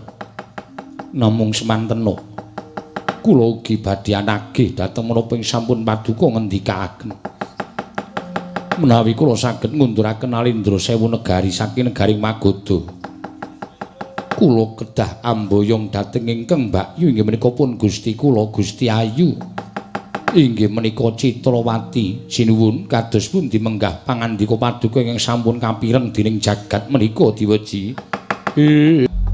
Ana dawuh mapa Yayi Citrasena? Jumbo kelan menapa ing sampun kula aturaken dinten sak mangke sampun boten saged selak malih. Bilih Kakang Mbok Ayu badhe kaboyong sowan dhateng negaring Maespati kinersakaken Alendra ing Maespati Prabu Sri Harjuna Sasra. Ora bakal gawe tetel kan Alendraning adiku Prabu Citrasena. Apa ingkang wis didhawuhake dening Yayi Prabu Mbak Yu mung sak derma ndederek Yayi Prabu. Walah dalah menawi ngaten. Samangke paduka Kakang Mbak Ayu Citrawati kula aturi nderek tindakipun Bambang Sumantri. Kaboyong dhateng negaring Maespati. Yen to pancen mengkono aku ya mung saguh. Ya mung muga-muga sapungkurku saka negara ing Magoda Yayi Prabu enggal entuk tetimbangan ya Yayi Prabu. Mangke menawi Raden Sumantri menika sampun boten ginakaken putri Domas ingkang cacah 800. Samangke kula badhe palakrama anut dawuhipun Kakang Mbok Ayu Citrawati. Banget ndadekake bombong atiku. Ingkang mengkono aku nyuwun pamit Yayi Prabu. Sembah kula ngendharaken jengkar paduka. Sumantri wonten dawuh Gusti Ayu. Ayo derekno aku. Prapta ana ing negara Maespati Sumantri. Sewawi Gusti Ayu kula dherekaken sinuwun kula nyuwun pamit ya sing ati kula wonten paring adhawuh. Kepiye munggo ngene bakal lumaku saka ing Magoda tekaning Maespati Gusti Ayu. Kula sampun kaparingan triman wujud rata saking ingkang rayi Prabu Citrasena. Mila dinten sak mangke monggo keparenga manpan wonten ing pakedonganing rata kula ingkang badhe ngusiri lampahing rata prapting negaring Maespati. Sumantri apa ora luwih prayoga lamun sira kelawan aku mapan ana ing pagedonganing kreta. Tumuli mengko dawuh kelawan kusir saka negara ing Magoda dosa menapa ing badhe kula sandhang. Jer paduka badhe kinersakaken dening Sang Prabu Sri Harjuna Sasra. Kula wantun tunggal sakrata kan paduka Gusti Ayu. Tan wandi mangke kula badhe pikantuk dedusan saking Prabu Sri Harjuna. Monggo paduka latri manjing pagedonganing rata kula ingkang mapan wonten ing pakusiran ingkang abdipun Sumantri ingkang badhe ngusiri tindak paduka Gusti Ayu Citrawati. Kenging menapa paduka anjawil dhateng kula tumuli kreta kula kendelaken wonten telengging mono. Sumantri kula wonten paring adhawu. Gumana musik petunganku lawan sira Bambang Sumantri. Gumun setahun jengleng serendheng. Ing atase sira iku mengamnak Brahmana saka ing jati sarana. Nanging bisa lan keduga mundurake ratu 1000 negara ngukup putri Damas cacah 800. Mula bener yen to sinuwun Prabu Sri Arjuna Sasrabau tumuli utusan kelawan sira. Mbok menawa panjenengane wis ngerti marang sepira ta jero cethèking kadigdayanmu wekasan utusan kelawan Bambang Sumantri. Malah saka petunganku durung karuan yen to Prabu Sri Arjuna Sasrabau keduga ngundurake ratu 1000 negara ingkang nyata Debya Surasekti. Bambang Sumantri nggonmu wis ngukup kamenangan satemah mboyong marang Citrawati lan putri Damas 800 cacahe. Apa ora ana krenteking atimu samengko nedya nyoba marang kaprawiraning Sang Prabu Sri Arjuna Sasrabau? Sabab wong kang jajal marang katrimaning urip kuwi diwajibke dening panguwasaning dat kang murwengdet. Apa ora jeneng saya Kuncara? Apa ora jeneng saya Anjayeng Bawana lamun Bambang Sumantri keduga lan bisa ngasorake kasektening Nalindra ing Maespati Prabu Sri Arjuna Sasrabau Bambang Sumantri. Namung saderajat kula kemawon. Kula wantun badhe ngembari dhateng panguwasipun Nalindra Prabu Sri Arjuna Sasrabau. Ngibaratipun kadidene cecak nguntal cagak cebol gayuh wulan wuta ngitung lintang tangeh kelakone cepak wurunge. Kula mboten rumaos sak timbang sak babak kaliyan kridanipun Sang Prabu Sri Arjuna Sasrabau. Wis ndak kandhakake ngarep yen to menungsa diwenangake nodi marang katrimaning urip. Dene ora samupuguh ora kepengin nindakake apa sing tak kandhakake ya ora dadi ngapa jeriki mau. Mung iguh pertikelku sarta apa ingkang dadi gegembolaning rasaku ndak aturake marang sira Bambang Sumantri. Ewadene Bambang Sumantri ora kersa nampa kelawan kang dadi aturku ya wis ora dadi ngapa. Ya mung muga-muga iki mau kabeh dadi petunganmu Bambang Sumantri. Monggo latri manjing pagedhoaning rata badhe kula gelak lampahipun kreta prapteng negari Maespati Gusti Ayu. Bambang Sumantri. Gusti Patih Surata kula ngaturaken sembah pangabekti kula kunju. Ya, tak tampa gawe gedhening atiku. Ora liwat pangestu ning Patih Surata Tampanana, kula pundhingga jimat paripe ndayana ing kasantosan. Sumantri. Wonten timbalan Gusti Patih nampa dawuh pangandikaning Sang Prabu Sri Arjuna Sasrabau kinanya titekake kelawan laku jantramu nggone nundung ratu 1000 negara sarta amboyong Dewi Citrawati. Piye Sumantri, entuk gawe apa ora? Pangestu paduka sedaya Nalindra 1000 negari sampun kundur wonten papanipun piyambak-piyambak. Ing abdipun Bambang Sumantri ingkang saged ngunduraken Nalindra 1000 praja. Malah sak mangke kula triniti priksa piyambak wonten ing pagedhonganing rata wahananing rata lenggah Sang Dewi Citrawati ingkang badhe kula pisungsungaken dhateng Gusti kula Sang Prabu Sri Arjuna Sasrabau Gusti Patih. Wiladal Mantri Sumantri nyata prawiring ayuda ora mung kandhep ana ing gunem nanging dadi pakarti kabeh dadi aturmu marang ngersaning Prabu Sri Arjuna Sasrabau. Morayu tak ganti ingkang larapno Dewi Citrawati kunjung ngersaning Sang Nata ing Maespati. Nyuwun mangapunten Gusti Patih. Menapa dipun keparengaken kula badhe munjuk atur. Ya piye? Saderengipun kula mlebet tapel wates negaring Maespati mugi keparenga sak mangke. Kula nyuwun senjata pitulung tumbak kenceng lan Gusti Patih Surata. Kowe bakal njaluk tulung apa Sumantri? Nawala menika kula aturaken kula aturi ngunjukaken resanipun Sinuwun Prabu Sri Arjuna Sasrabau. Lho. Malah kowe atur nawala kaliyan Sinuwun Prabu Maespati. Mugi Gusti Patih kepareng angaturaken nawala menika kunjuk kelawan Sri Prabu Arjuna Sasrabau. Isining nawala apa? mangke menawi paduka sampun ngabiyantara kersanipun Prabu ing Maespati paduka badhe prisa piyambak. Walah dalah. Yo Sumantri. Bakal tak larapake nawala marsaning Sinuwun Prabu Sri Harjuna Sasa Brau kula sumanggaken dhateng paduka Gusti Pali. Kaya ngapa wujuding nawala? Wonten timbalan Sinuwun. Sira ingsun utus sang awat-awati lakuning Sumantri sarta amethuk balining Bambang Sumantri. Teka sowanana ing Daturya negara ing Maespati ngaturake nawala. Surata iki nawala piye?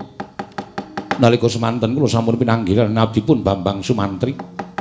Lan aturipun Bambang Sumantri piyambakipun sagah lan kasembadanan undung Nalindra 1000 negari. Tuwin Bambang Sumantri saged amboyong Dewi Citrawati namung kemawon boten badhe sowan ngabiyantara paduka. Menawi kula boten purun angaturaken nawala ingkang kunjuk ngersa paduka Gusti kula ingkang sinuwun. Yen mengkono iki nawala saka Sumantri, kasinggihan mekaten. Monggo kula aturi nyurasa lebeting nawala lan kula nyuwun dawuh saking paduka Gusti kula ingkang sinuwun Prabu Sri Harjuna Sasrabau. Iya, Pati Surata marandak waose nawala saka Bambang Sumantri. Gunjang ganjing langit kalap-kalapaton. Lir kincanging risang mawe gandrung. Ing kocap kacaita nalika semanten Wasinurasa isining nawala dening Prabu Sri Harjuna Sasrabau. Tanana liyan kejawi amung layang penantang saking Bambang Sumantri parandening mangke Sang Prabu Sri Harjuna Sasrabau amung mesem ing wardaya nata ing Maespati wae. Te Surata wonten timbalan sinuwun. Apa ingkang mapan ana ing madyaning tulis sing ingsun surasa lan ingsun ngerti apa kang dadi karepe Bambang Sumantri. Ayo wong nganti ngasorake drajating Ratu Maespati. Surata wonten timbalan. Busana kaprabaning ingsun paringake kelawan Bambang Sumantri lan dawuh ana kinen ngagem Bambang Sumantri nggone bakal mapakake marang Nalindra ing Maespati Pati Surata.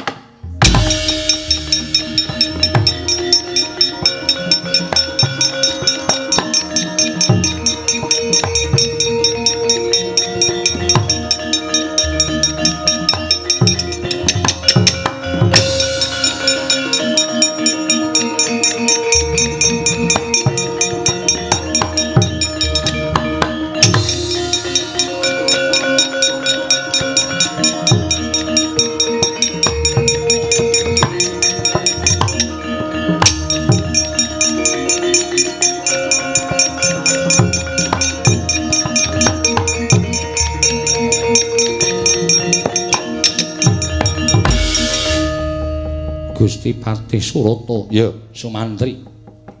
Aku ora ngerti apa kang dadi kekarepaning Sinuwun Prabu Sri Harjuna Sasrabau sawise nyurasa nawala ingkang mbok aturake marang panjenengane. Malah aku didhawuhi supaya ngaturake busana kanalindran. Bambang Sumantri wonten dawuh. Pangandikaning Sinuwun Prabu ing Maespati busana iki wajib sira agem supaya aja nganti ngasorake drajate Nalindra ing Maespati Sang Prabu Sri Harjuna Sasrabau. Nun ngestaken dawuh Gusti Patih. Sinuwun kula ngaturaken sembah pangabekti kula kunjuk Sumantri. Ora pantes sira nganggo busana kanalindran teka nyembah sesedokan kelawan Ratu ing Maespati. Ayo ngadeka jejekan prabeda kalawan Prabu Sri Harjuna Sasrabau.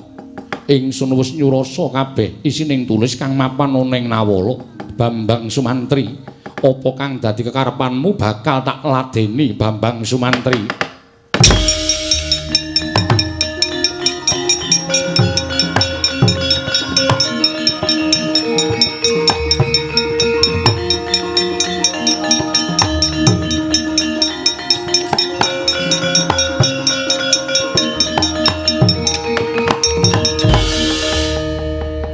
Sedaya ingkang kula tindakaken saderengipun kula ngaturaken sepinten kalepatan kula. Diagung pangaksama paduka Sumantri, aja wigih ringa-ringa. Marapa kang dadi kekarepaning Bambang Sumantri bakal diladeni dening Nalindra ing Maespati Prabu Sri Harjuna. Samangke badhe kula aturaken menapa ing sampun pikantuk dening Bambang Sumantri Nersa Paduka Gusti kula ingkang sinuwun. Menawi Paduka kedugi saged angasoraken kridanipun Bambang Sumantri. Sumantri, matna sastra jendramu wateken aji jaya kawijayanmu. Aja nganti tumangsuh nggono matek aji jaya kawijayan. Ayo, neng kene ditemtokke sarta bakal ora kuciwa nggonmu jajal marang kapriwerening Nalindring Maespati Prabu Sri Harjuna Sasrabau. Sumantri. Dewi Citrawati, kula namung saged pasrah jiwa raga dhateng Paduka sinuwun. Iya. Apa ingkang dadi aturing Siadiwus pun Kakang Tampa. Sumantri, kula wonten paring adhawuh sinuwun. Apa ta sababe dene nganti mengkono gregeting ngosik ing atimu kepengin nyoba marang kekuataning Prabu Sri Harjuna? Sinuwun boten babar pisan kula wantun nangias dhateng Paduka. Nanging mugi andadosna ing kawuningan niat kula ingkang kados mekaten menika kala wau sinurung hanjagi dhateng Kanalindran Paduka. Sampun ngantos dipun raosi dening para kawula. Sampun ngantos dipun raosi dening para nayaka ing atasipun Nalindra badhe mengku garwa. Teka mboten bidal piyambak amupa sayembara namung utusan dhateng lari Parden kados kula. Samangke sampun sami priksa bilih jatosipun sinuwun Prabu ing Maespati menika tuhu Nalindra ingkang jagat tanpa tindanging bab kadigdayan.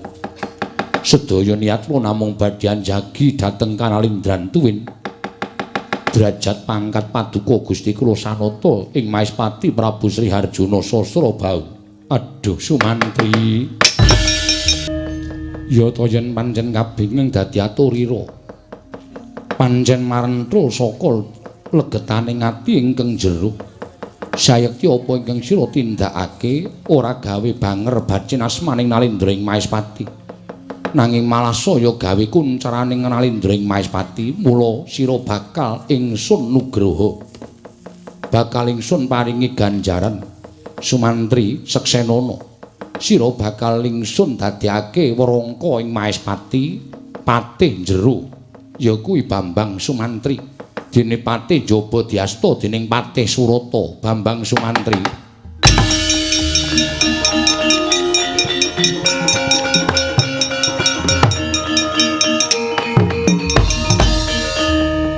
Wiwit dina iki sira Sumantri ndak paringi pusaka asma Patih Suwanda ngestaken dawuh Paduka Gusti kula sanata. Sinuwun mugi andadosna ing kawuningan ingkang sakmangke kula sampun dados kukupanipun Nalindra ing Maespati. Saha tanwande kula badhe anjajari lenggah Paduka minangka prameswari namung emanipun jebul wonten satunggiling kelangenan kula ingkang sakmangke supe kula boyong wonten negari ing Maespati lan boten badhe saged kelampan menawi kula boyong piyambak. Sinuwun mugi Paduka kersa ambedol Taman Sriwedari saking magoda pernahipun saking Gunung Nguntara kapindhah wonten ing Maespati. Sinuwun Patih Suwanda.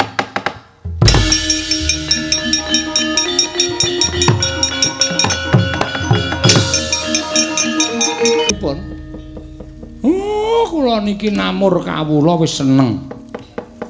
Sampeyan sakniki wis duwe derajat pangkat wong nomer 2 teng negara Maespati. Kekasih Gusti Patih Suwanda. Kabungan nugra sing sampeyan tampa kok. Sampeyan kok kembeng-kembeng netrane. Kakang Semar ora leren-leren.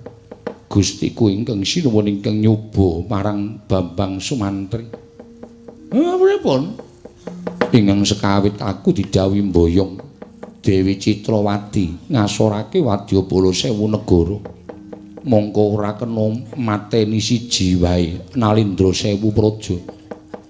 Bareng wis kelakon mboyong Dewi Citrawati. Kakang, aku kadhawuhan mindhah Taman Sriwedari saka Gunung Nguntara. Prapteng negara ing Maespati. Apa ya iso kelakon lan bisa kasembadan ing atase kon mindhah taman ora ana godhong siji wae ingkang gogrok. Aja nganti ana oyoting wreksa ingkang pedhot. Kakang Semar, aku kuwi dudu dewa, aku mung menungsa lumrah Kakang Badranaya.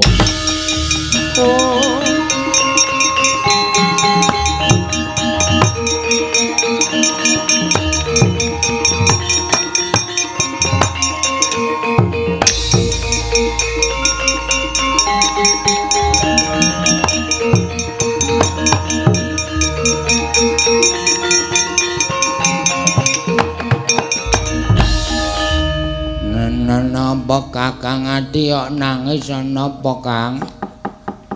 Kakang Ati nek nangis aku melu sedih lho Kang, aja nangis Kakang Ati. Kakang Ati aja nangis, kakakku melu sedih. Sukasrana. Apa Kang? Mung kepengin dadi nayaka wae. Lah kok malah kaya ngene kahanan sing ndak lakoni. Lah kowe kena ngapa? Kowe kena ngapa, Kang? Sang Prabu Sri Harjuna sasra bau dawuh karo aku. Lah ya dawuh apa?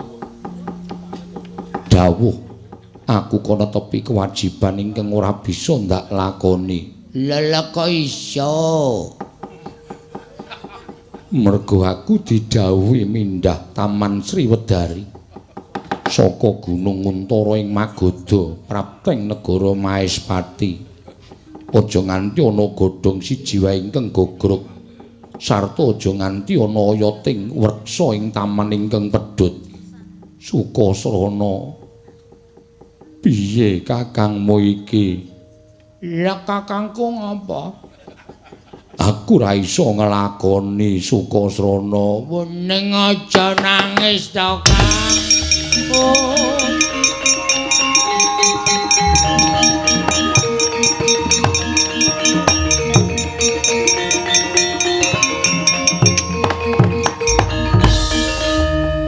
Kowe aja nangis, Kang.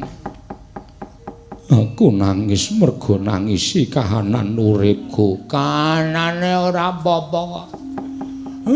Sampeyan ampun gawe lega lho. Ampun ming ngeyem-yemi penggali kang neraka. Nek Kakang ora iso mindhah Taman Sriwedari, nggo ngopo nggawa aku? Apa kowe iso? Sago durung iso dipesthekke, selak mbok menawa iso. Taman Sriwedari kuwi gedhe Sukasrana aja kaya ngono.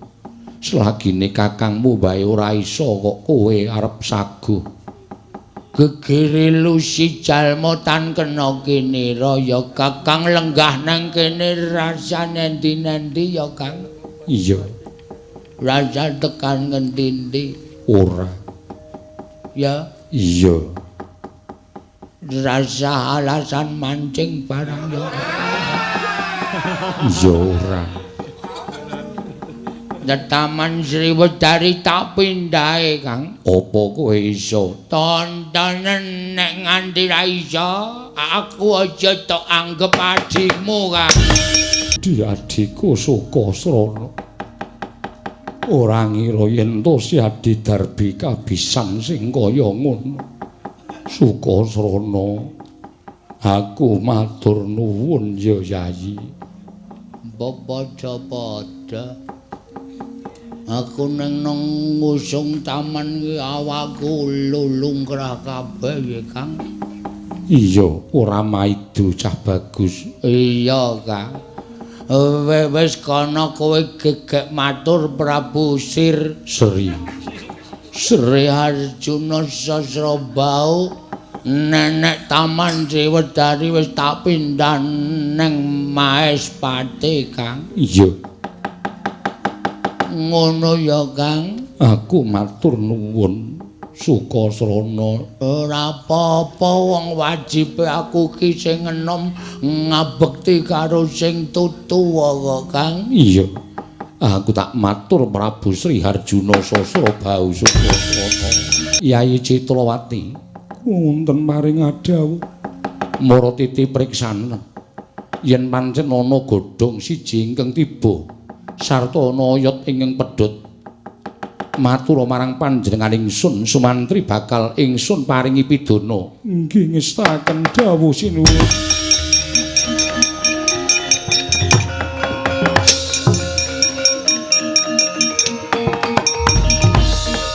Sigra niti priksa taman Sriwedari Sang Dewi Citlawati. Nalika semanten leledang madaning taman sinambi amethiki sekar-sekar ingkang nganggo arum parandiring mangke datan prayitna.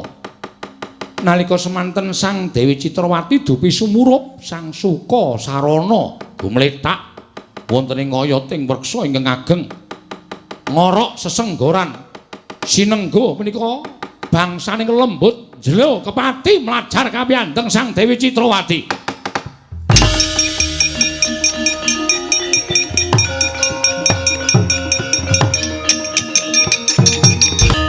Citlawati yogine mlayu-mlayu pasuryanmu katon pucet. Ana apa Citlawati? Sinuwun mboten kanthi kanyana-nyana. Nalika kula niti priksa telenging taman jebul pinanggihipun wonten satunggiling buta bajang ingkang pasuryanipun gegirisi ngregeti wonten telenging taman. Sinuwun kula mboten badhe purun mapan telenging taman menawi buta menika tasih mapan wonten telenging taman. Sinuwun.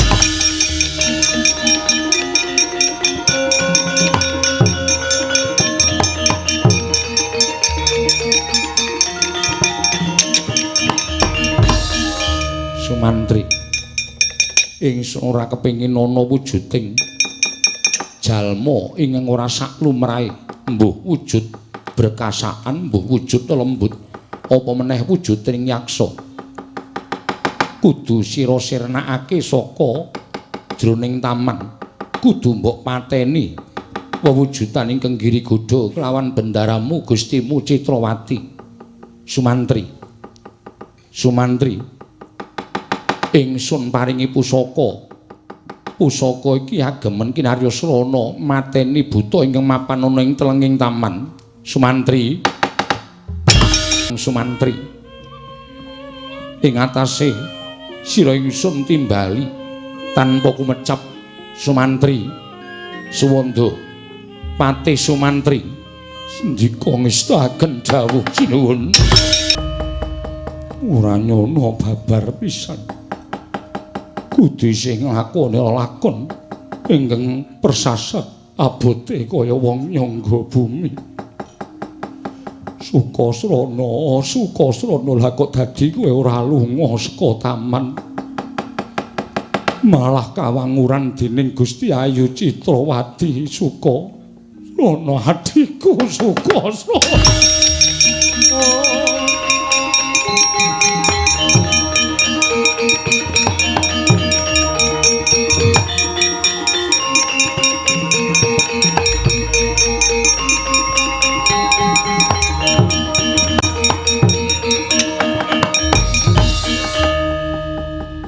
Ngorok sesenggoran Sang Sukasarana nalika semanten datan wanuh lamun ingkang ngraka wis nyaketi papanipun Sang Sukasarana anggenipun nendra wonten lebeting taman Sriwedari.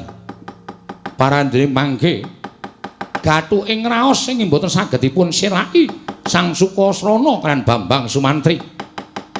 Ingkang ngraka wis praptong taman Sriwedari gregah pungun-pungun Sang Sukasrana kagiat sumerep ingkang ngraka tawang-tawang tangis.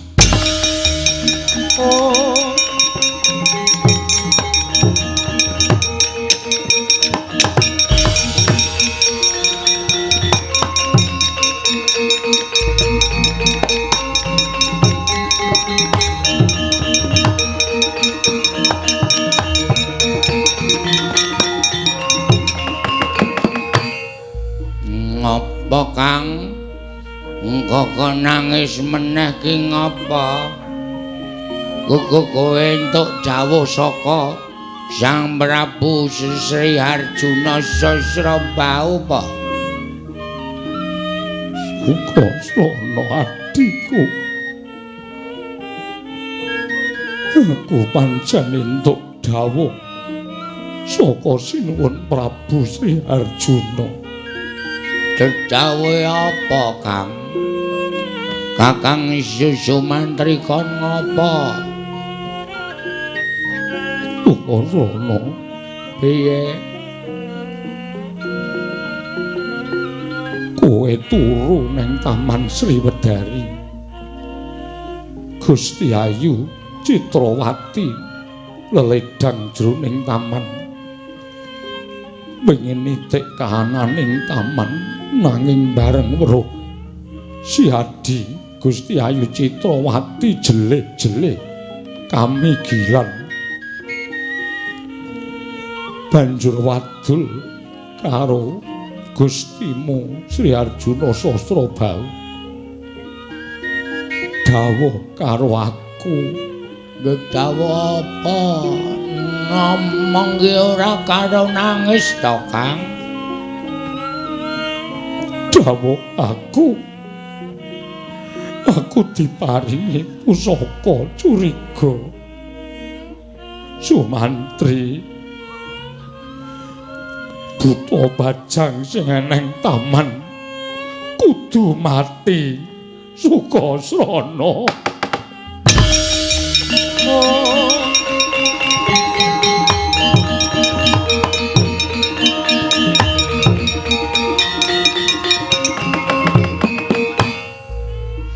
Alah.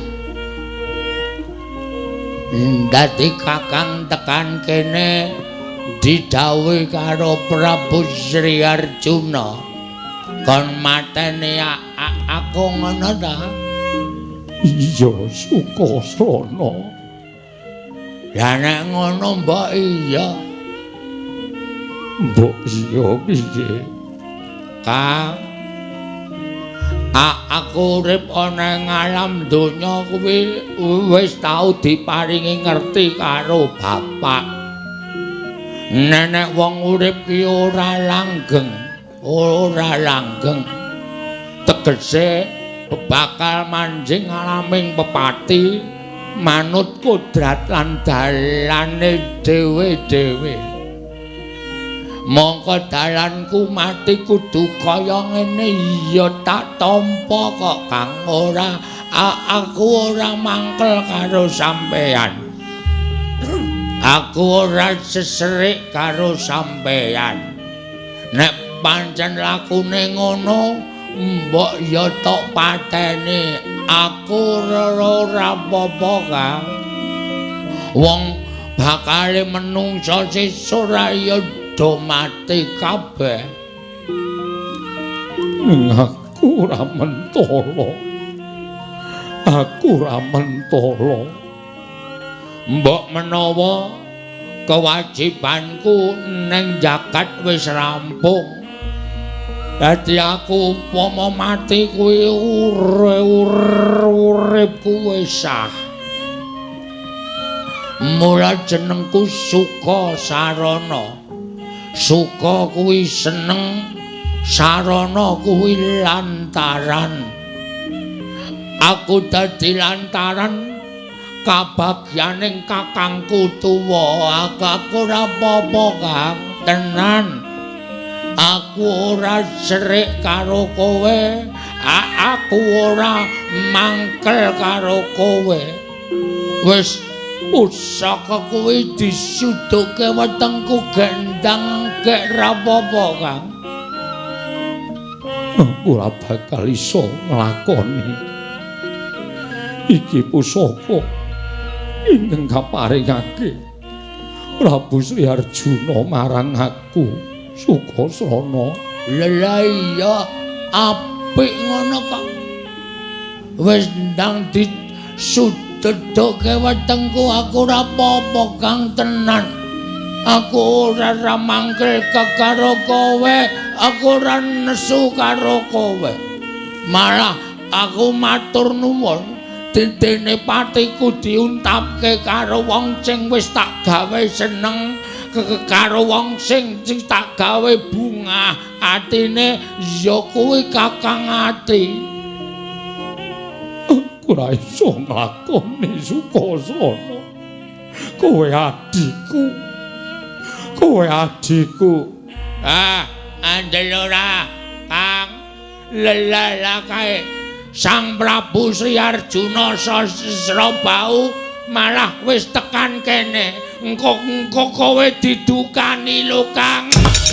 Sukasana.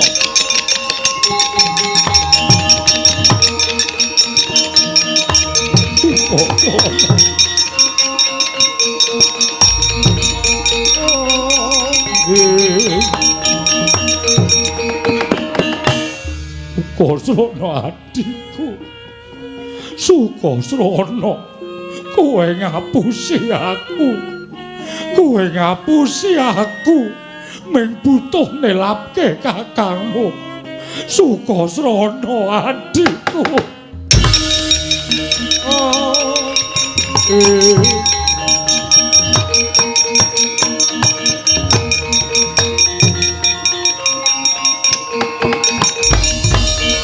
Kakang Ati, kabeh mau tak lakoni mergo aku tresna karo kowe, Kang. Kowe aja sengit karo aku. Sosok gedhening katresnanku karo sedulurku tuwa. Nganti tak ikhlaske patiku kanggo kabungan lan kesenenganing atimu, Kang. Ning pomo dipomo ya Kang aku moh munggah swarga nek ora bareng karo kowe, Kang.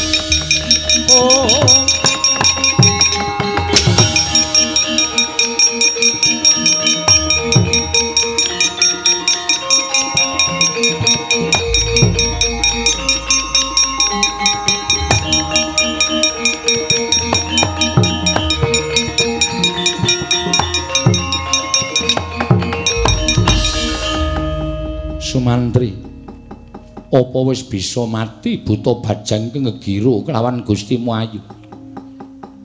Oh, sinuwun Prabu. Sedaya menapa sampun paduka dawuhaken. Nyatanipun sampun kula tindakaken kanthi ikhlasing manah kula. Kenapa katon kembeng-kembeng netramu? Sira matur kelawan panjenenganing ingsun. Sinuwun. Kamukten ingkang kula raosaken derajat pangkat ingkang sampun sinandhang dening Kang Abdipun Sumantri. Saanggen kula ngraosaken mukti ngawibawa Nyakrawati mbau dendha jebul sangganipun boten enteng. Kula kedah negakaken dhateng kadang kula pun Sukasrana. Sapa Sukasrana buta bajang ingkang mapan wonten telenging Taman Sriwedari menika kadang kula taruna sinuwun.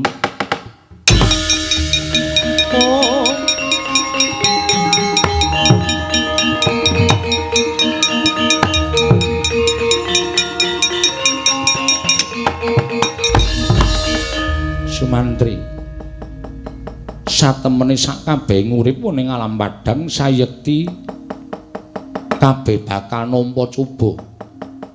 Kaya ingkang sira lakoni pacoban ingkang tumanduk kelawan sira Sumantri sayekti abote kaya dene wong nyangga bumi. Nanging kabeh ingkang wis sira lakoni sayekti dadi katandha nggonira njunjung drajating Nalendra ing Maespati lan ngatonake nggone dharma bektining Sumantri ingkang jagat iki tanpa timbang. Pati Suwanda ingkang wis kelakon ora perlu digetuni. Ayo ndak kanthi manjing negara ing Maespati. Sira ndak sengkake ngalugur. Sun biyawarake mring sagung para kawula.